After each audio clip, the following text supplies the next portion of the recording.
Okay,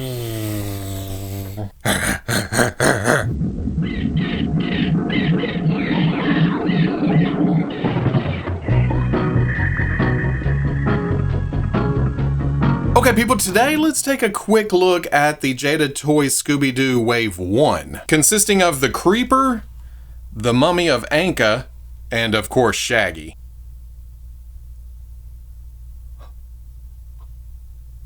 I cannot tell you how excited I am to finally lay hands upon some 1/12 scale super articulated Scooby-Doo figures. That's been one of those pipe dreams forever. One of those, well, nobody's ever going to make those. So you pick up some smaller, less articulated, less detailed figures in the waning days of Toys R Us, hoping that would scratch the itch. And after sitting on them for a while, you think, I don't even want to open them. They look okay, and the villain selection is awesome, but no. Or a new movie comes out and they release some larger figures with a little bit more articulation that's not really super useful, but standing on the shelf, they're passable. But again, oh, the yearning right here. At least they gave us one of these during the Scoob movie, and this has been super fun since then. This will come in handy here in a bit. But this is what I was hoping for. This is what I was wishing for. From the bottom of my heart, just please. And now Jada Toys delivers. Extra special thanks to them for sending me out some early samples, because maybe I have said it a few times on the channel, during the rewinds, during live streams, in person, I gotta have them Scooby-Doos, and oh man. If you're interested in these, the link to pre-orders are in the description. I'm so excited I hit my elbow on the desk.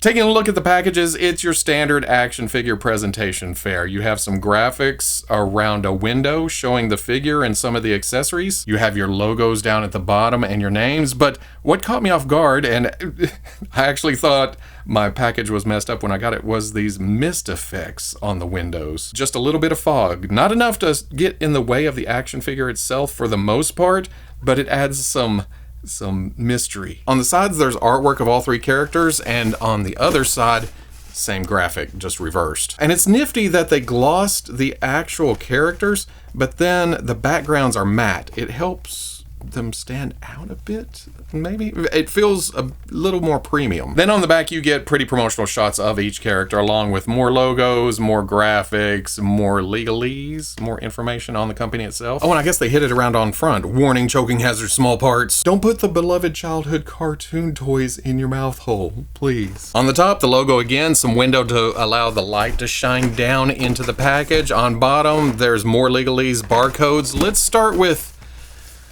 oh man, I don't know where to go here. Who's first? Let's open the Mummy. Getting the package open, there's a nifty graphic on the inside, just sprucing up the back and the sides and even the bottom. Oh, and look at this. It's a simple design, but so detailed. I want to say complicated because of the articulation scheme, but oh man, Jada did such a good job of integrating that into the design work. Because of all the wraps, they hide some of the points of articulation. Like down here, there's actually a boot swivel. And I'm moving it, I still can't see it. It's right there. Same with the thigh. Yeah, it comes and kicks, and you can see that it's two different parts, but it works so well. Got the wrist in there, have the cut at the waist within the wraps, same with the mid-torso, but then you get to the other places and it's more apparent because it's an action figure. It's made out of plastic. It's not cloth. It's not flesh.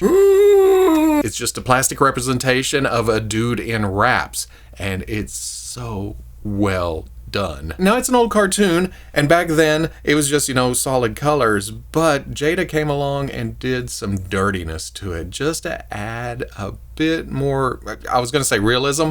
It's a cartoon mummy, but at the same time, this just pushes it up over the top. Not to mention the little spruce up add-ons. This wrap coming down and attaching back to the wrist, you would think, oh, that's a hard plastic, it's going to get in the way of articulation. No, look at that. It just bends along with the arm. In fact, it looks just as good in this position, but you bring it back down, and there it is hanging off the body. Same up here on the back of the head, just a soft, oh, it's actually articulated.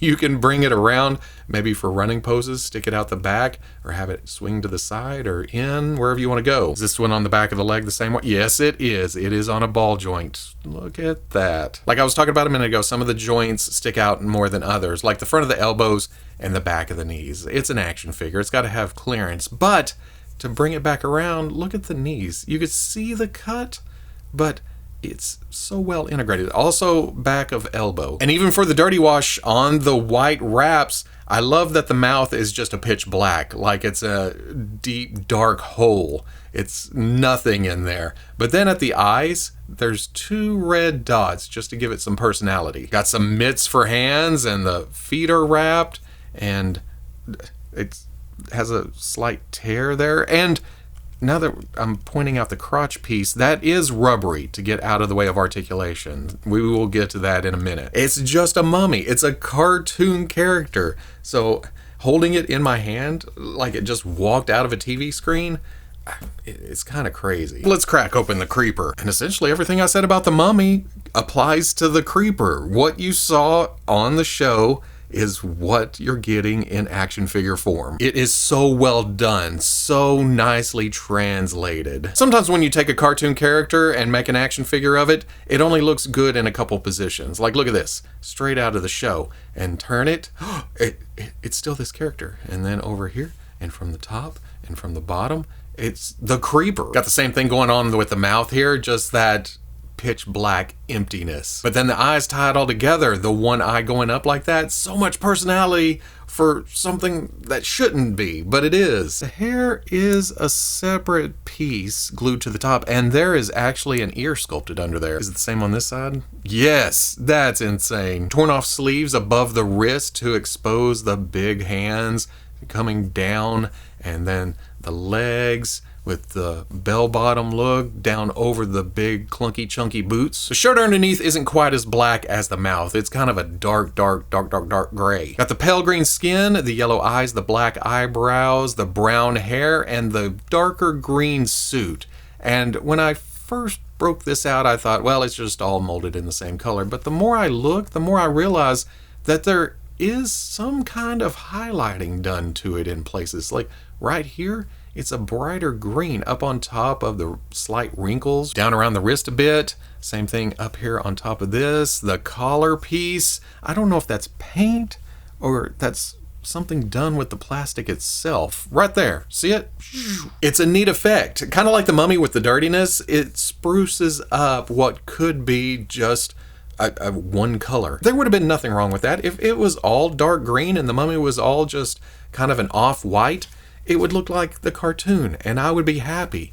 But this just brings it to another level. The jacket is a very super soft material that's going to get out of the way of all the articulation with the legs coming up and everything and out. And there's some cuts on the side for some sitting down action if you want to do that. You can even unbutton it. There is a tab that sticks through a hole right there.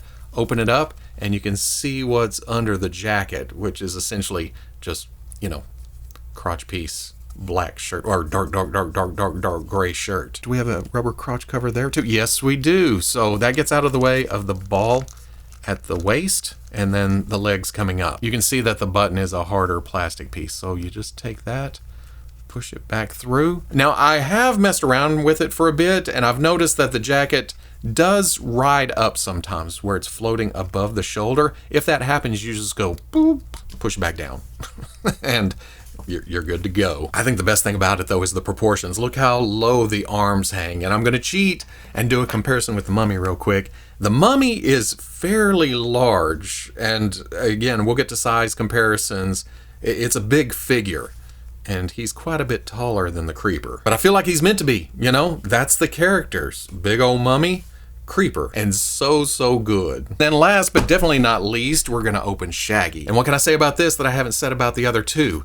It's another animated character from my childhood that I'm now holding in my hand as an adult. And yes, I got these early, I'm excited. There may be too much positivity flowing right now, but I'm gonna go ahead and say it.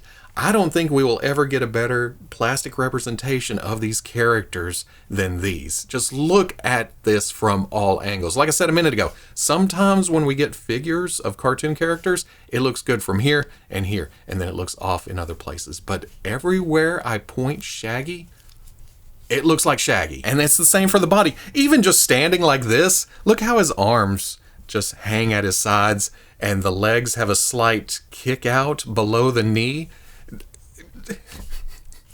It's Shaggy. Now, I will say that the sleeves do look odd when you get up in action poses with it. The sleeves hang lower and flatter on the inside. They don't flare out. Well, again, it's not a real shirt. It's not fabric.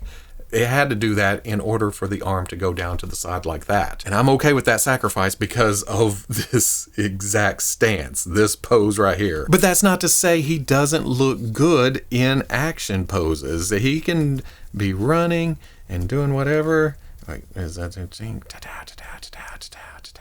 You want that thing? And he's running. The shirt pops a collar up and around a bit, and then you see a little chest, the arms coming down, hanging like tubes, the big hands on the end, the scrawny legs coming down again to the boot cut to the bell bottoms, and those signature iconic Shaggy shoes. Also the color scheme, that light brown on the hair, that light green to the shirt, that is it? No, that's a darker brown to the pants.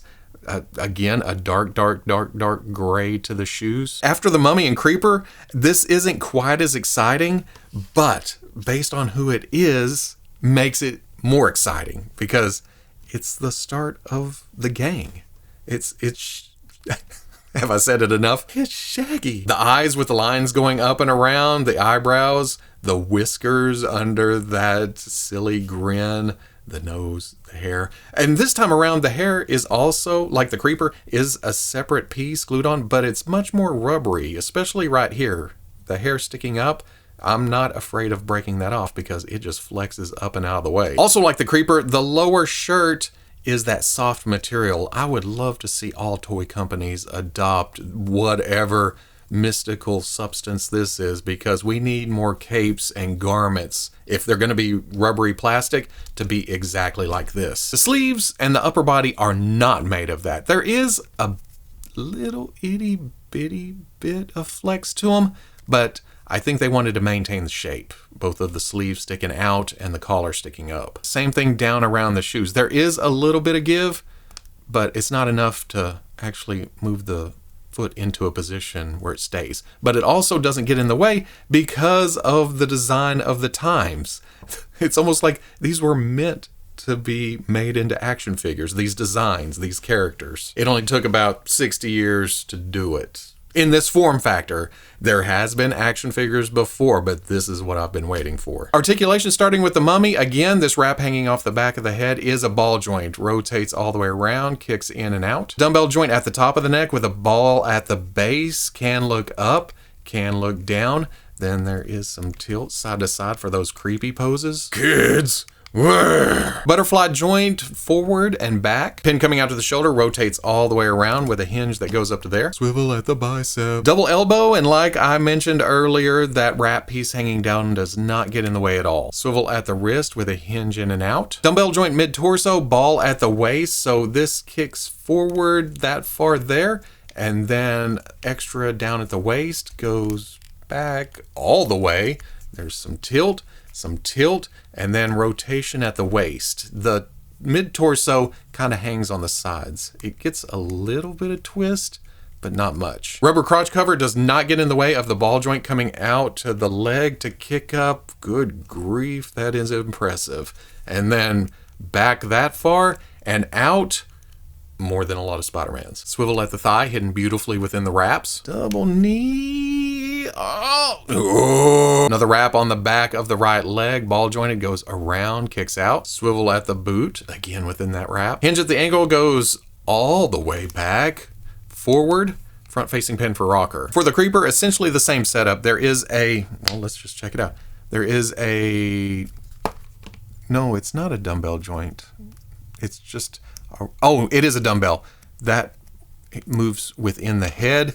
Then the ball goes into the neck. Then there's a ball joint at the base of the neck. But because of his posture, I mean, it's obvious he's not going to be able to look up. And then because of his chin, it's obvious he's not going to be able to look too far down. You get that far up and that far down. But because of his shape, the side to side comes in super handy, looking left and right. That's, well, I mean, you can tilt, you can rotate on the neck, you can still get in all kinds of positions. The neck juts forward. There is not a butterfly joint this time around. There is a pin coming out to the arm, rotates all the way around, hinge goes up to there. Bicep swivel, double elbow, oh, all the way up. Swivel at the wrist with a hinge in and out. Dumbbell mid-torso, ball at the waist. I'm gonna hold on to the legs the best I can under the jacket.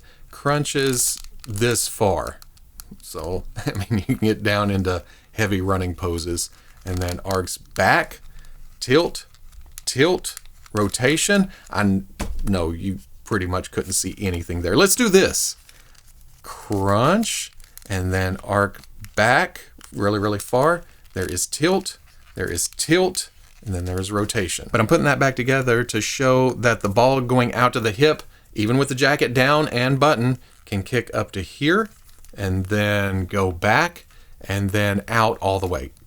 More than all the way. Swivel at the thigh. Double knee, and the detents here are really super tough, but absolutely no problem coming all the way up. Swivel at the ankle, that goes side to side. Hinge that goes back to there, forward to there, and front-facing pin for rocker. Shaggy changes things up slightly. At the top of his neck, it's just a ball.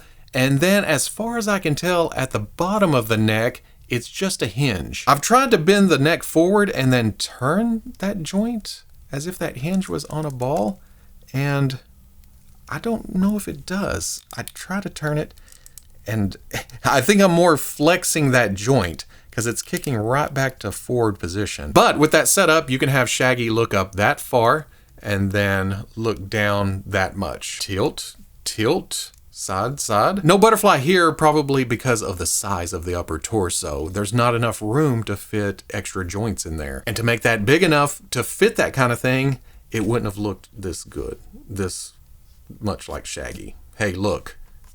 It's Shaggy. Pin coming out of the shoulder rotates around with a hinge that goes up to there. Swivel where the arm comes out of the sleeve. Double elbow, all the way. Swivel at the wrist with a hinge in and out. Dumbbell joint mid-torso, and then below the soft shirt, there is a ball joint at the waist. And that's cool that that's flesh color. So all together can crunch that far and arc back and tilt and tilt and rotation. Ball coming out to the hip, kicks forward, kicks back, kicks out. Swivel on the ball joint, but if you want to go further, there's also a cut. Double knee, oh yeah, no problem whatsoever. Swivel at the ankle side to side, hinge back, hinge forward, front facing pin for rocker. For accessories out of the package, the Mummy comes with 2 relaxed hands, and those pop right out, and you can put in some fist hands that look kind of like boxing gloves because of the wrapped mitt look. Then the head is removable and swappable with an unmasked Dr. Najib head. Great paint details to the eyes, the eyebrows, the mustache, and again, the hair is a separate, softer, rubbery plastic piece. But to up that unmasking effect, there's also this. And I haven't actually done this. Oh, okay, I see what you gotta do. You have to actually put it on before you pop the head on because there's a hoop. This comes up over the chin to still conceal a bit, and then you could have this in one of the gang's hands or wrap it on around for extra coverage. This hand on Shaggy's meant for something else, we'll get to that, but it also pinches on the wrap so he can hold it while pulling it off. For the creeper out of the package, there is a right kind of trigger finger hand, and then the left is relaxed but not relaxed. Then he comes with a set of alternate hands that's more reaching out, and I'm gonna put those on because they're a bit more creepier.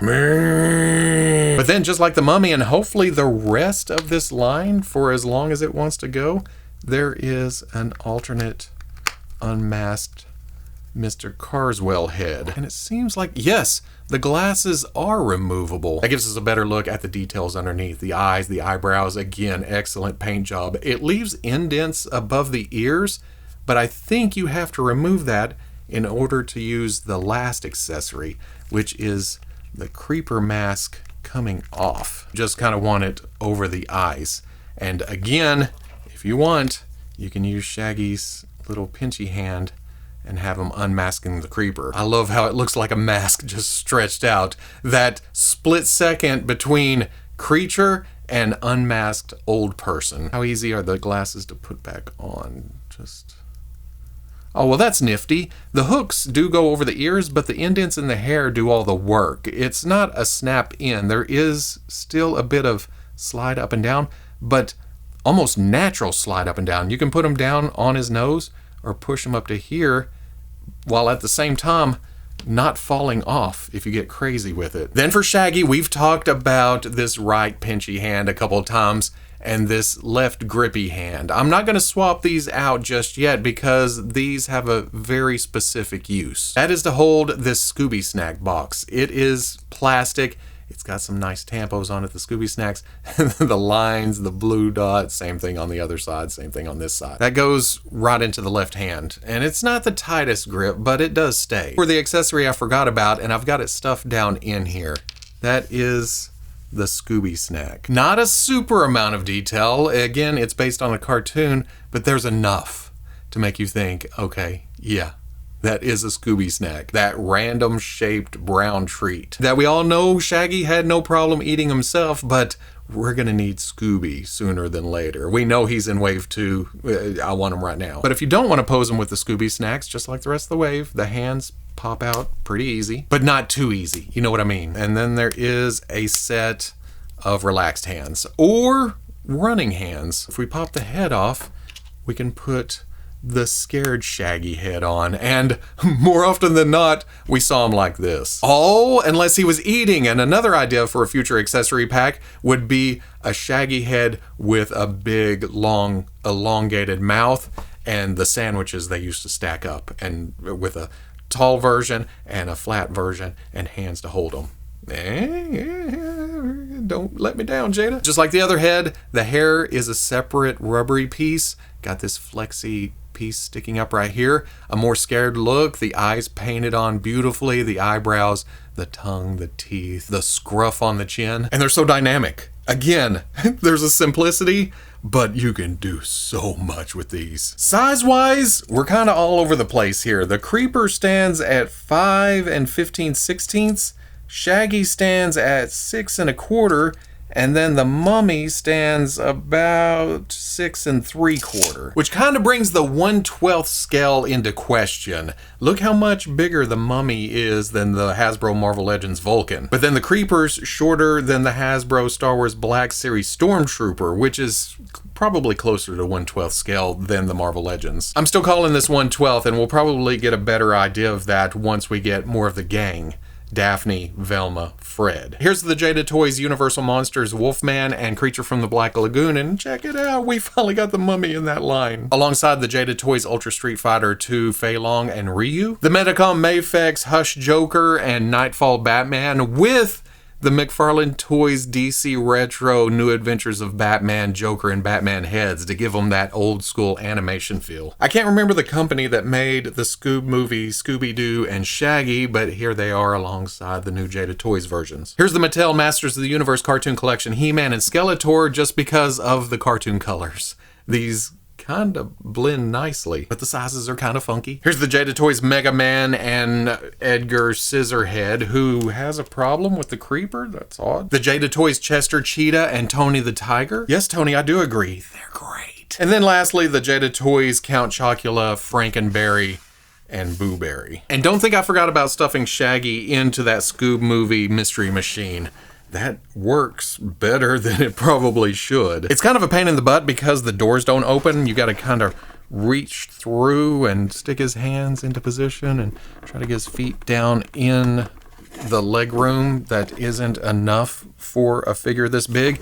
But what you can see outside, that works. So at the end of the day, this is exactly what I wanted from a Scooby-Doo line. I wanted my brain pictures put into toy form, which is essentially old and outdated because I haven't actually seen the original cartoons in a long, long time. But Oh, the nostalgia factor is off the charts. I may not be a Scooby-Doo expert, but these transport me back to laying in front of a big old tube TV that had the knobs. We only had 2 or 3 channels, and just sitting there watching Scooby-Doo. And it feeling a bit scary, but also fun. And that's the name of the game these days. Fun. Well, fun and nostalgia. Just trying to capture that little piece of childhood, that little piece of innocence from way back in the day that we once felt but hardly feel anymore unless we're playing with some kick-ass toys. And that's what these are. Once again, Jada proves that they are amazing at making action figures. I mean, they've already proved it more than a few times. They have some action figure lines going right now that are just excellent. They're just fun toys. And when I was doing the size comparisons and pulling off the Universal Monsters, the Street Fighters, the Mega Mans, which I have no connection to, I just like good toys, and those are damn good toys. And then the cereal monsters, the food mascots, those are near and dear. I think out of all of those, Scooby-Doo as a whole may be the nearest and dearest. Now, I did watch a lot of food and cereal commercials as a kid. They were there. You were watching cartoons, they'd cut to commercial. There's the animals and talking and buy this and here's some sugar. But it's the cartoons that really made bored out a place in my heart and my brain. And this is what I'm playing with now. Again, sure, I got these early and I've been looking forward to them and everything else, but I put them through the paces. You saw me cranking on the creeper, just, we're gonna do this, and it's still holding up. It's still posing.